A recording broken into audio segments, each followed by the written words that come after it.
এরপরে বেগম জিয়ার লিগ্যাসি। বেগম জিয়াকে প্রথম দেখি 4 বা 5 পড়ি। উনি নির্বাচনী বক্তৃতা মনে হয় 2011 সালে ঝালকাঠি জেলায় গেলেন।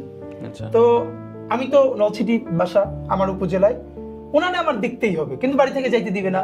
আমি যদি বড়দের সাথে গিয়ে উঠি তাহলে সবাই বলবো হুজুরের ছেলে নিয়ে গেলে ঝামেলা পর্ব দিয়ে যাও। আমি সকালে একা একা গিয়ে উঠি, স্টেডিয়ামে বসে আছি বিকেল পর্যন্ত, যে সামনে থেকে ওনারে দেখতে হবে, ভদ্র মহিলারে। এবং সেইটা করে বাড়িতে ফিরলাম সন্ধ্যার পর। এর মানে হলো এই পলিটিক্যাল জার্নিটা আমার ছোটবেলা থেকে। আমি ভালো স্লোগান দিতাম, ভালো বক্তৃতা করতাম। 2001 সনে সম্ভবত আমি 5 পড়ি।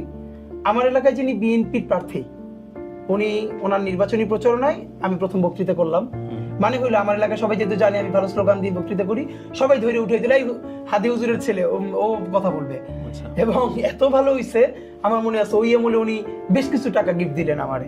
তো আমি আবার ফ্রেন্ডদেরকে নিয়ে আমি মিছিল করে বাসায় ফিরে আসছি।